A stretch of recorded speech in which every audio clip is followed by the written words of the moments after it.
I sat in the dimly lit kitchen, the hum of the refrigerator filling the silence.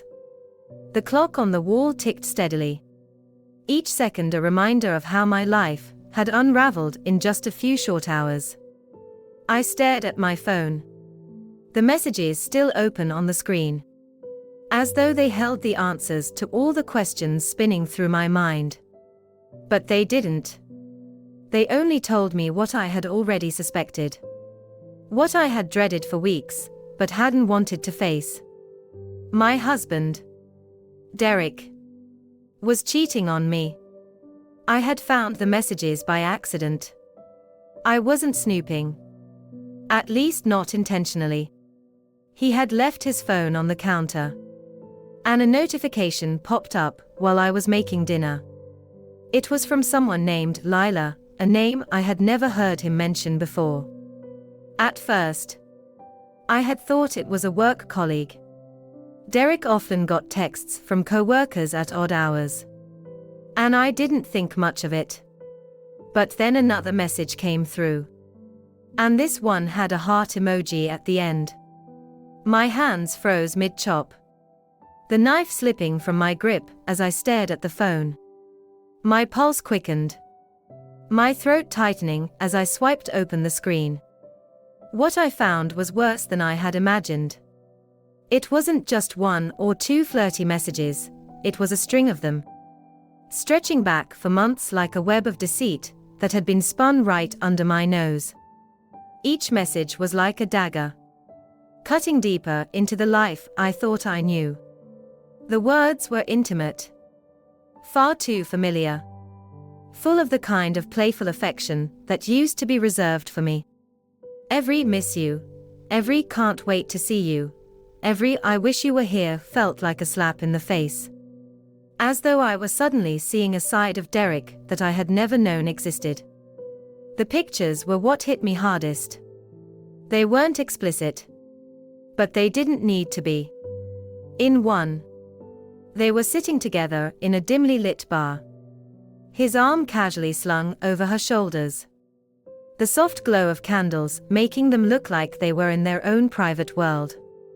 Her head was tipped back in laughter, and he was looking at her in a way that made my stomach turn, like she was the only person in the room. I recognized the shirt he was wearing. It was the night he told me he was going out for drinks with a few co-workers. Nothing special, he said. I had stayed home alone, watching a movie, waiting for him to come back, never suspecting a thing. Another photo showed them at a park, sitting on a bench, their heads bent together as they shared some private joke. The date on the picture sent a chill down my spine. It was the same weekend I had gone to visit my sister. Derek had insisted he couldn't come because he had too much work to catch up on. I had believed him. Why wouldn't I? He had always been reliable, always trustworthy, until now. But it was the last photo that truly broke me. It was a selfie, taken in what looked like a hotel room. They were sitting on the edge of the bed, his hand resting on her knee as they smiled for the camera. She was wearing one of his t-shirts, the same one he usually wore to bed when we traveled together. The timestamp was from just 2 weeks ago, on a night when he had claimed to be working late at the office. I had waited up for him that night, too, wondering why he didn't come home until well after midnight. He had kissed me on the forehead when he finally got into bed, murmuring something about a long, stressful day. I had never questioned it. Now I wondered if I had been naive all along. My heart pounded in my chest as I scrolled through the messages, each one more damning than the last. Inside jokes that I wasn't a part of. Little nicknames they had for each other that felt like a punch to the gut. Plans for future meetups, secret dinners, and afternoons spent together while I was none the wiser. I could see how comfortable they were with each other, How easily they slipped into conversations that were both flirtatious and tender. There was an ease between them. A connection that felt almost natural. And that was what scared me the most. This wasn't some fleeting affair. Some one-night stand that he regretted. This was a relationship. He had feelings for her. It was written in every word. Every stolen moment they shared. It was in the way they talked about their day. About their frustrations and joys. As if they were in their own little bubble where I didn't exist. He wasn't just cheating on me physically, he had checked out emotionally. 2. I clenched my fists. My vision blurring as tears stung the corners of my eyes. The room felt smaller. Suffocating. As the realization hit me with full force. How long had I been living a lie? How long had I been so blind to the truth? My mind replayed every late night he came home. Every unexplained weekend he claimed to be busy. And I felt sick to my stomach. The worst part was that I could hear their voices in my head as I read the messages. I could imagine them laughing together. The way Derek used to laugh with me when we first started dating. The way his eyes would crinkle at the corners. The sound of his low chuckle that used to make me feel like I was the only person in the world. Now that laugh belonged to her. The final message was the one that undid me completely. It was from just a few days ago. She had sent him a simple text. I miss you so much. Babe. When can we be together again? And his reply, short but devastating, was enough to break my heart all over again. Soon. I'll make time. I always do. I always do.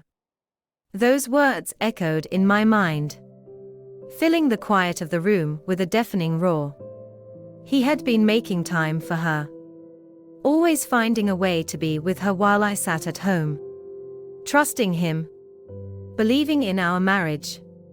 And now. It was all shattered. Crumbling around me like a house built on lies. I could barely breathe as I stared at the phone. My hands shaking. My heart racing. Every instinct told me to confront him right then and there.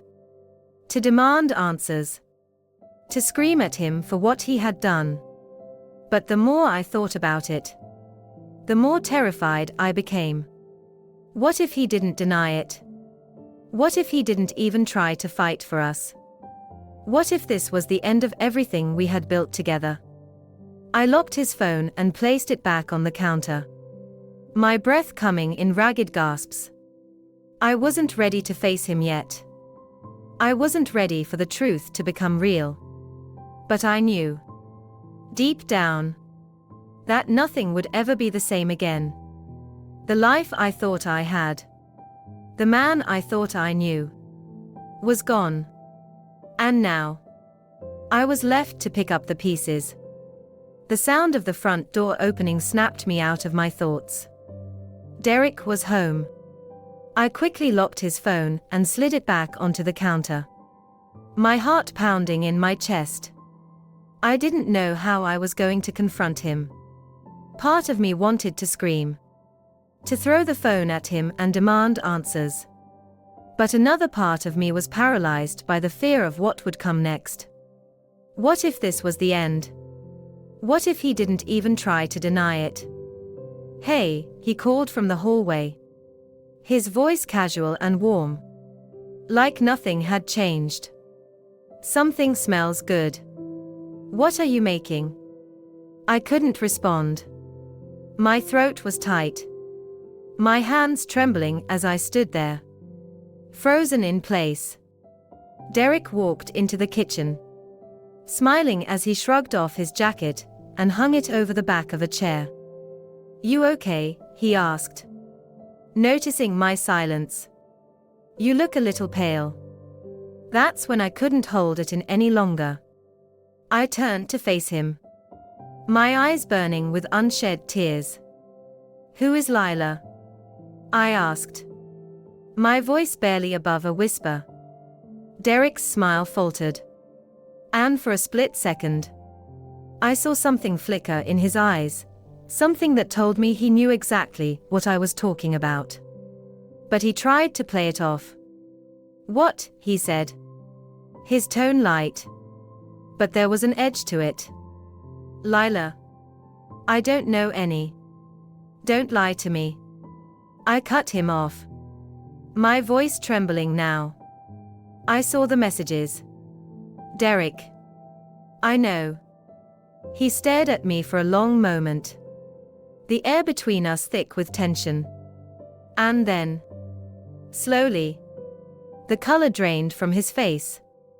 He ran a hand through his hair, his shoulders slumping as he let out a long, shaky breath. Okay, he said softly, his voice barely audible. Okay. I can explain. But I didn't want his explanations. I didn't want his excuses. I wanted to know why. I wanted to know how he could do this to me, to us. How long? I asked, my voice cracking. How long has this been going on? He hesitated. And I could see him struggling to find the right words. But there were no right words. Nothing he could say would make this better. 6 months, he finally admitted. His voice barely above a whisper.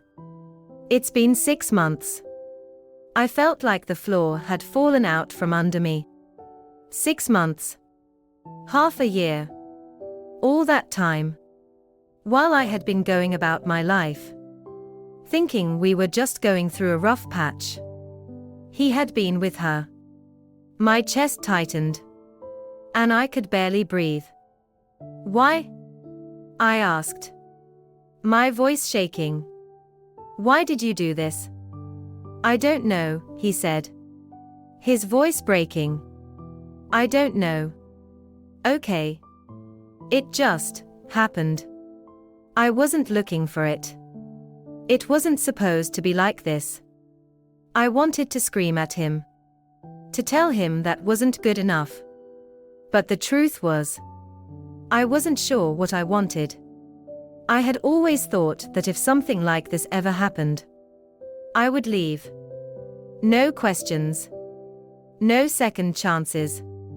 Cheating was a deal breaker. Plain and simple. But now that I was standing here, face to face with the man I had loved for years, the man I had built a life with, I wasn't sure if I could walk away so easily. I love you, he said, stepping closer to me, his voice desperate. I love you. And I don't want to lose you. Please. Just give me a chance to make this right. I stared at him, my heart aching. I wanted to believe him. I wanted to believe that we could fix this. That somehow we could go back to the way things were before. But how could we? How could I ever trust him again after this? I don't know if I can. I said, my voice barely a whisper. I don't know if I can ever forgive you. Please, he begged, reaching for my hands. Please. Don't give up on us. I'll do anything. I'll go to therapy. I'll cut off all contact with her. I'll do whatever it takes. Just, please don't leave me.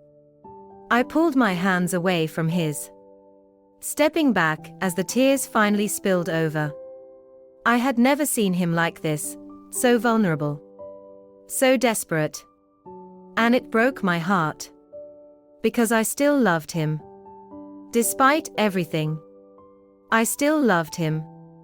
But love wasn't enough to fix this. Love wasn't enough to undo the damage he had done. I need time, I said, my voice shaking. I need time to figure out if I can even do this. Derek nodded. His eyes filled with pain. Take all the time you need, he whispered. I'll wait. I'll wait as long as it takes. But as I turned and walked out of the kitchen, leaving him standing there alone, I wasn't sure if time would be enough. I wasn't sure if anything would ever be enough to heal the betrayal that now lay between us.